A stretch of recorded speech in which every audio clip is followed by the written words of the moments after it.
Everyone, welcome to IGNOU student zone. आज के इस वीडियो में हम लोग बात करने वाले इंस्ट्रूमेंट्स ऑफ ट्रेड पॉलिसी का एक सब पॉइंट्स है non tariff barriers to trade. तो वीडियो को पूरा ज़रूर देखिएगा। आज हम लोग इस टॉपिक के बारे में सारी बातें डिटेल में जानेंगे। तो उसके लिए सबसे पहले जानते हैं कि आखिर ये जो वर्ड है टैरिफ वो होता क्या है। What do you mean by tariff? तो टैरिफ जो होता है वो एक नॉन इंस्ट्रूमेंट होता है जो कि रेस्ट्रिक्ट करता है किसी भी तरह का जो ट्रेड होता है, जो इंटरनेशनली जो ट्रेड होता है, इंपोर्ट्स एक्सपोर्ट जो होता है, उसको जो रेस्ट्रिक्ट किया जाता है उसको टैरिफ बोलते हैं। और साथ ही साथ ये क्या करता है, प्रोटेक्शन देता है डोमेस्टिक इंपोर्ट को, और जो इंडस्ट्रीज़ होता है जिससे वो कम्पीट कर रहा है उसको वो प्रोटेक्शन देता है। और साथ ही साथ जो टैरिफ होता है वो बहुत ही ज़्यादा न्यूमरस नंबर में होता है। जो नॉन टैरिफ जो इंस्ट्रूमेंट्स होता है वो बहुत ही ज़्यादा नंबर में होता है। तो रिसेंटली क्या हुआ था कि जो यूएसए है उन्होंने ये डिसाइड किया था, यूनाइटेड स्टेट्स ऑफ अमेरिका ये डिसाइड किया था कि जो इम्पोर्ट्स है उस पर वो पूरी तरह से बैन लगा सके। जो कारपेट्स का वो इम्पोर्ट करते हैं इंडिया से उस पर पूरी तरह से बैन लगा दे। क्योंकि क्या हो रहा है कि वहाँ पे जो इंडस्ट्रीज़ है, इंडियन कारपेट इंडस्ट्रीज़ जो है वो क्या कर रही है, चाइल्ड लेबर यूज़ कर रहे हैं। मीन्स जो काम करा रही है वो बच्चों से करा रही है, और बच्चों से काम कराना इलीगल होता है।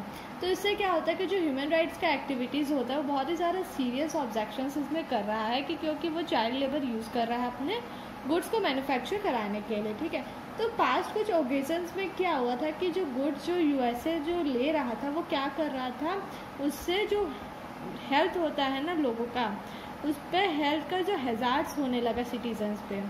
Means good poses health hazards to the citizens of the country. तो इससे क्या होने लगा कि वो अपने जो सिटीजन्स हैं, अपने देश के जो नागरिक हैं, उनकी अच्छी सेहत के लिए इस चीज़ पे बैन लगाने लगे। क्योंकि अगर यहाँ पे देखेंगे चाइल्ड लेबर का इस्तेमाल किया जाता है प्रोडक्ट को बनाने में, मैन्युफैक्चर करने में इंडस्ट्रीज़ में, तो क्या होगा वहाँ के भी लोगों को ये मौका मिल जाएगा कि चाइल्ड लेबर को यूज़ किया जाए, चाइल्ड लेबर से काम कराया जाए। और साथ ही साथ वो क्या होता है कि कम पेमेंट में काम कर देते हैं, तो वो करना बहुत ही ज़्यादा इलीगल होता है। इसलिए वो क्या कर रहे हैं, इम्पोर्ट को बैन कर दे रहे हैं। तो इससे क्या होता है कि जो ह्यूमन राइट्स होता है जैसे डैमेज कर रहा है इन्वायरमेंट को, साथ ही साथ जो हेल्थ है, क्योंकि बच्चे काम कर रहे हैं तो जाहिर सी बात है उनके हेल्थ को भी नुकसान पहुंच सकता है। और साथ ही साथ वो काम करते करते उनको नुकसान भी पहुंच सकता है, इंडस्ट्रीज जो भी काम कर रहे हैं। तो बहुत सारा ऐसा चीज़ हो जाता है जिसके तरफ से क्या होता है कि इम्पोर्ट को वो रेस्ट्रिक्ट कर दिए। जो इम्पोर्टिंग कंट्रीज़ है वहाँ पे क्या कि जो भी वो गुड्स को ऑफ़र किए थे उसको प्रोहिबिट कर दिया या तो रेस्ट्रिक्ट कर दिया इम्पोर्ट्स के लिए।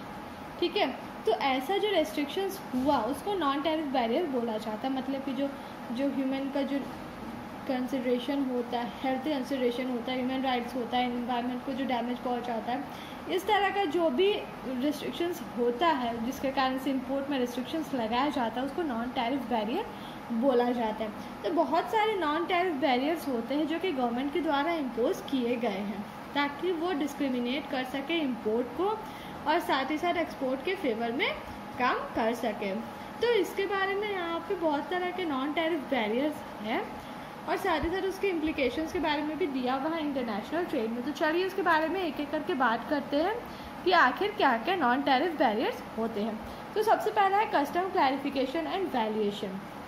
तो आखिर ये होता क्या है? तो इसमें क्या होता है कि जो ड्यूटी इम्पोज किया जाता है कोई भी पर्टिकुलर इम्पोर्टेड गुड्स पर, वो इस बात पे डिपेंड करता है कि जो उसका टैरिफ शेड्यूल है उसको कैसे क्लासीफाई किया गया है और साथ ही साथ उसका कैसे कस्टम अथॉरिटी द्वारा वैल्यू किया गया है। और इसी के कारण क्या होता है, यही प्रोवाइड करता है कस्टम अथॉरिटी को अपॉर्चुनिटी ताकि वो आर्बिट्ररी क्लासिफिकेशन कर सके और इम्पोर्टेड गुड्स को डिटरमाइन कर सके कि उसका क्या वैल्यू होना चाहिए। तो क्या होता है कि जो कस्टम अथॉरिटी होता है ना वो जनरली हायर ड्यूटी चार्ज करते हैं, जिसके कारण क्या होता है कि वो एक डिटरेंट टू ट्रेड की तरह एक्ट करता है। ठीक है, अब इसके बाद नेक्स्ट है सब्सिडीज़। तो subsidies are provided by the government. ठीक है, वो गवर्नमेंट प्रोवाइड करता है डोमेस्टिक प्रोड्यूसर्स को और एक्सपोर्टर्स को ताकि वो क्या कर सके, स्टिमुलेट कर सके जो एक्सपेंशन होता है ऐसे इंडस्ट्रीज़ का उसको। तो एक एग्जांपल यहाँ पे बता देते हैं आपको कि जैसे टैक्स एग्जम्पशन होता है, क्या फिर प्रेफरेंशियल एक्सचेंज रेट्स होता है, गवर्नमेंट का कॉन्ट्रैक्ट होता है कुछ स्पेशल प्रिविलेजेस के साथ, या फिर कुछ भी अदर फेवरेबल ट्रीटमेंट होता है। उस केस में क्या होता है कि गवर्नमेंट जो है वो डोमेस्टिक प्रोड्यूसर्स को और एक्सपोर्टर्स को क्या करती है, प्रोवाइड करती है कुछ सब्सिडीज़ ताकि वो क्या कर सके, जो मतलब डोमेस्टिक इम्पोर्टर्स और एक्सपोर्टर्स होता है उनको। ठीक है, तो क्या होता है यहाँ पे कि जो सब्सिडीज़ होता है ना वो हेल्प करता है कंपनीज को ताकि वो क्या कर सके, कॉस्ट कॉम्पिटिटिव हो सके। और साथ ही साथ जो गवर्नमेंट होता है वो बहुत तरह के एक्सपोर्ट असिस्टेंस प्रोवाइड करता है एक्सपोर्टर्स को, और साथ ही साथ ये मदद करता है कि जो एक्सपोर्ट का बिजनेस है वो और भी ज़्यादा प्रॉफिटेबल भी हो जाए और अट्रैक्टिव भी हो जाए। अब इसके बाद नेक्स्ट है local content and foreign investment performance requirement. तो इसमें क्या होता है कि जो लोकल कंटेंट रेगुलेशंस होते हैं वो इम्पोज किए जाते हैं एक सर्टेन इंडस्ट्रीज में ताकि वो प्रमोट कर सके इम्पोर्ट के सब्स्टिट्यूशन को, और साथ ही साथ वो इंकरेज कर सके डोमेस्टिक प्रोड्यूसर्स को। ठीक है, तो यहाँ पे इसको बोला जा रहा है। इसके अकॉर्डिंग क्या होता है कि जो इनपुट का जो परसेंटेज होता है जो मैन्युफैक्चरिंग में काम आता है गुड्स का, वो रिक्वायरमेंट होता है उसका डोमेस्टिक सप्लाईज के द्वारा जो वो प्रोक्योर कर रहा है।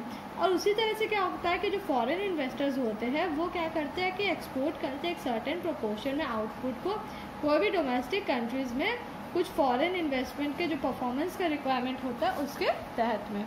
ठीक है, अब इसके बाद नेक्स्ट है technical standards and health regulations.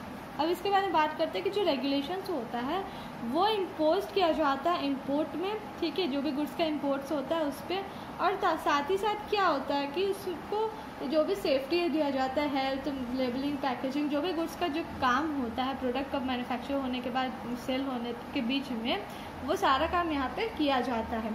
और ऐसा रेगुलेशंस जो होता है वो बहुत ही ज़्यादा हार्ड होता है करने के लिए, और साथ ही साथ उसको बहुत सारे यहाँ पे बैरियर्स का भी सामना करना पड़ता है क्योंकि बहुत सारे बैरियर्स यहाँ पे इम्पोज किए जा चुके थे जो फॉरेन गुड्स प्रोड्यूस होते हैं वहाँ पे, जो भी इसका इंपोर्ट होता है उसको लेकर के बहुत सारे जो रूल्स एंड रेगुलेशंस थे उसके थ्रू उसको गुजरना पड़ा था। तो बहुत सारे प्रोडक्ट ऐसे भी होते थे जो कि फ्रीली एंटर कर सकते थे एक कंट्री में, और साथ ही साथ उसको दूसरे कंट्री में एंटर करने के लिए बैन कर दिया जाता था। तो बहुत सारे ऐसे केसेस हो सकते हैं।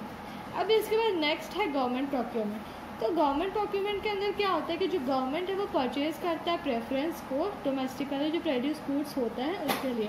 तो एग्जांपल यहाँ पे देखें कि जो बोला जाता है कि जो अमेरिकन का रेगुलेशंस होता है यूएस गवर्नमेंट द्वारा, वो ये प्रोवाइड करता है कि जो यूएस का प्रोड्यूसर्स होता है वो प्राइस एडवांटेज होता है कोई भी डिफेंस डिपार्टमेंट जो कॉन्ट्रैक्ट को साइन करते हैं उसके लिए।